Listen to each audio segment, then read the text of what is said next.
Let me just say one thing, please. In just clarification. Do the commissioners now have a policy that limits transfers to under $1,000? Is that accurate? It will be in policy. It will be in policy. As of last week. As of last week. Is it in policy now? It's going through the different departments. It's going through the different. Okay. Let me just mention one thing. Say one thing in reference to what the representative just said. We elect county commissioners to run the county, the day-to-day operation of the county. We elect us, or we are elected to take care of the money part of it. Not on a day-to-day basis, though, Frank. It's a day-to-day basis. The commissioners run the county day-to-day. They have no authority to spend money unless we give it to them. That's true. And to move money around unless we give it to them. I guess it depends on how you define move money around. I can tell you this. I could not operate, forget the county for a minute, I could not operate as a selectman. And I've been a selectman for 14 years. I could not operate as a selectman if within a department. I could not, the 3 selectmen by agreement, the department guy doesn't have to move this money around within that bill. I couldn't operate. In fact, I wouldn't want to be selectman if I couldn't do that. But see, the difference is you're talking town government versus county government. What's the difference? The difference is the selectmen they don't have a delegation saying what they can do with the money and what they can't do. The selectmen have the full authority. In a county, it's different. You have the commissioners that run the county day to day, and the delegation takes care of the money part of it. County towns don't have that. Well, I look at it differently. I look at the county commissioners like the selectmen, and the delegation like the town. So the delegation votes on things, the money like the town does, and then the delegation applies it. That's the way I look at it.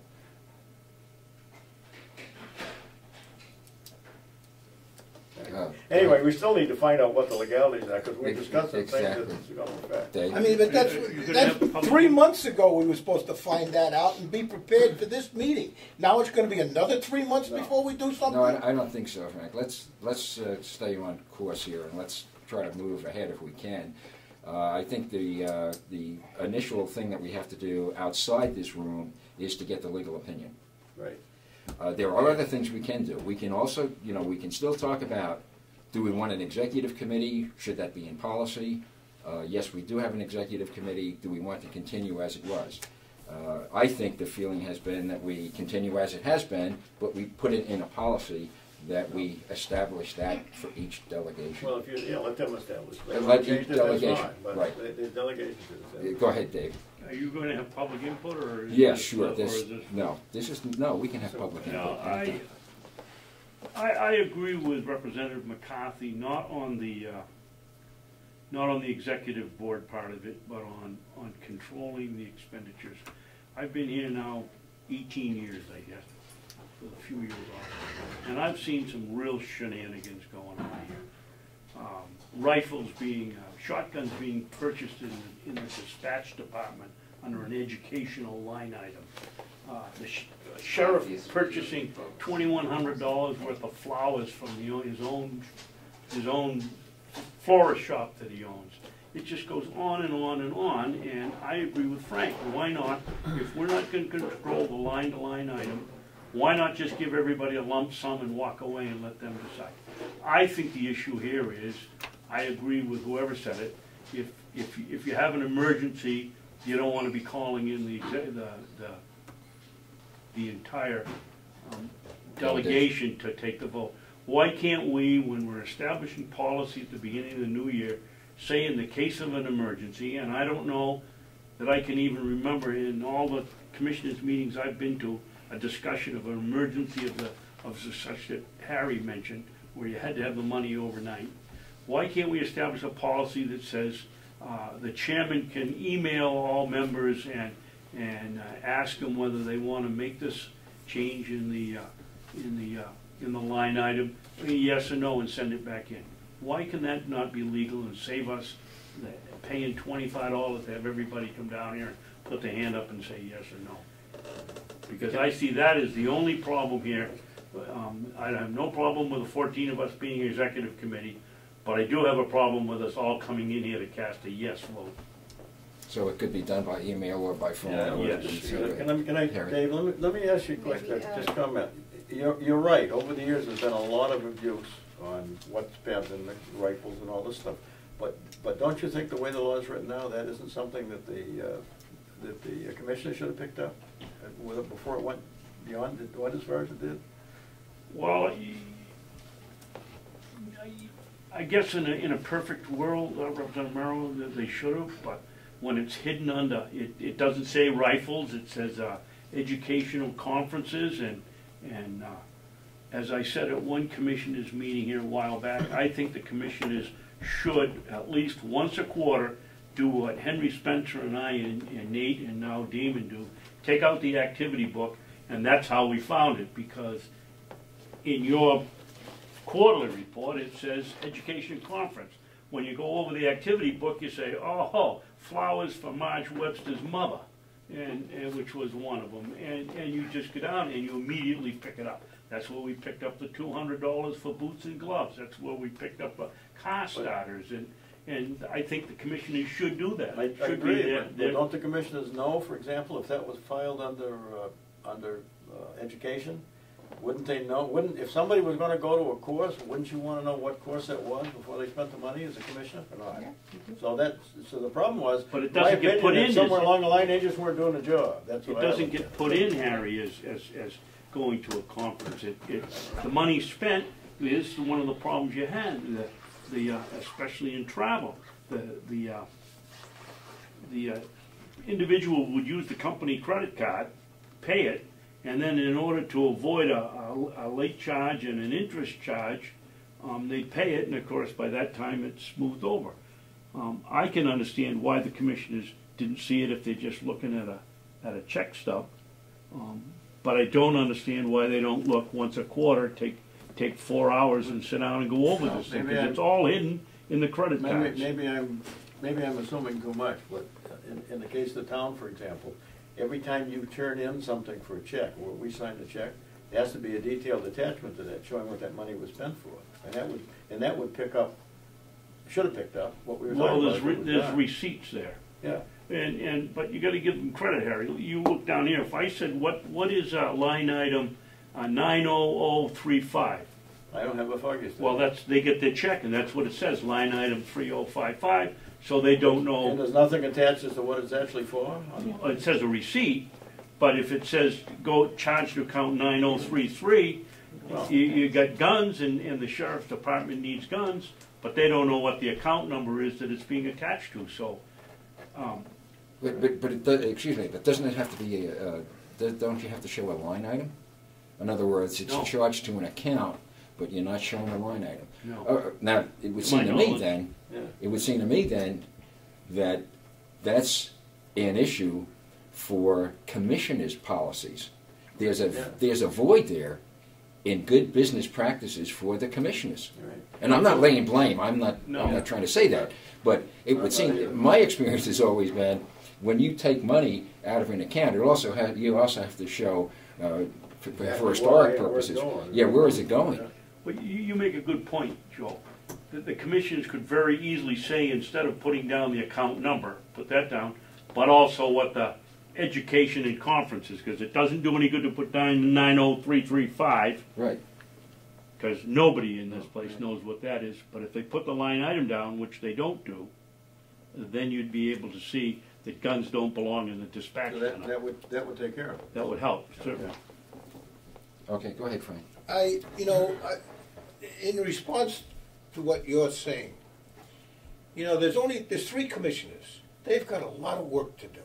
This county complex is huge.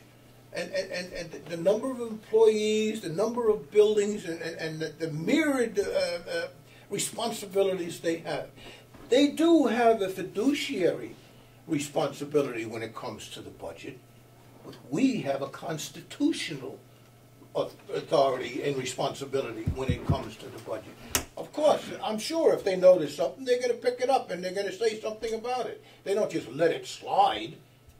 But that's not their job. That's our job. Frank, if everything you say in here is legal, and I don't know, when it runs by the attorneys, state attorney, whatever, then we don't need any of this thing, because it's already in law, am I right? It is in law. So we don't Exactly. need to do another thing if he says it's legal. No. And if it isn't legal, then we need to decide if any laws need to be passed to make it legal. The law says that the delegation may require. Yeah, It doesn't say you will. Now, there are other parts to it that we're talking about that are being overlooked as far as law concerns. What I'm saying is, in the main one where it says the delegation may require the commissioners to get permission, we should adopt that may. And I don't know why we have to go to a lawyer to find out what the word may means. Well, I think we have some other issues that involve things such as what is a transfer between appropriations, between lines, and so forth. I think those are the issues that may need to be clarified. But I would also personally object to picking up any law that says may do and it becomes automatically a shall do for us. That's a determination we have to make. Exactly, that's what we're doing. And in order to stop $154,000 being transferred around, Okay. we should make it a shall. Go ahead, Dan. Maybe I just misunderstood, but to Representative McCarthy, when he talked about RSA 641 abusive office, and when we talked about the boots and the gloves, did the sheriff commit a misdemeanor when he bought those boots and gloves? Are you asking me? In your opinion? Well, in my opinion, at the last delegation meeting, I said this. I mentioned the fact that the sheriff bought $200 a pair of boots. I mentioned the fact that the sheriff bought a pair of gloves for himself that were, I don't know, $30 or $40, whatever the gloves were. And I asked that by the next delegation meeting, we have something in writing that shows where the authority comes from for him to purchase those items. And if not, if he can't show us the authority in writing, he should reimburse the county. Will you be pushing for that on the 22nd? I don't know if they'll bring it up. I will. I'll want to know, but I'll tell you what. I bet you nobody has an answer. Frank, let me just get a clarification on that. Let's assume the sheriff had X amount of money in his budget that just said uniform. Then he could buy those boots and gloves because he could say it's part of the uniform, right? No. Why The Teamsters contract very specifically states that the sheriff, as a part of management, is not covered by the contract, which includes the uniform allowance. He doesn't get one. And I asked the chairman of the commissioners, is there a special agreement, has there been a special agreement made between the commissioners and the sheriff to allow him to do that? And the chairman said no. So if there's no special agreement and he is not covered under the Teamsters contract, what gives him the authority to spend several $100s of taxpayers' money for personal items? Well, he probably can't be covered under the Teamsters contract because he's management. And That's exactly what I said. He's not covered. But my question is, would you, and I see where you're driving, but does it make sense to have the county buy and give a uniform allowance to deputies but not let the boss buy anything? Yes, he's an elected official. He has a choice of whether or not he wants to do this job. He's an elected official. He ran for it. He wants to do it. He pays for his own uniforms. Either that or he gets something from the commissioners that say, we'll give you a uniform allowance. Okay. But there is nothing that says that. He just did it on his own, and he was so arrogant about it. When asked why, he says, well, I don't wear it to church. Go ahead, Dave. Representative Merrill, I couldn't disagree with you more. The contract clearly says that the sheriff is member of management. Yeah, I agree with that. Only the members get a uniform. I don't know why the sheriff gets his dry cleaning done for him. I have no problem if we're going to give the deputies a uniform, fine, you give the sheriff a uniform. Sheriff Carroll wore his night and day. I think he slept in them. But, you know, and Sheriff Conley doesn't. Well, if he doesn't want to wear the uniform that we're going to give him, where does he get away? We got a letter from the speaker saying that we have to wear a coat and tie to to, down to the legislature. That's every bit as much of a uniform as he in his coat and tie going to work.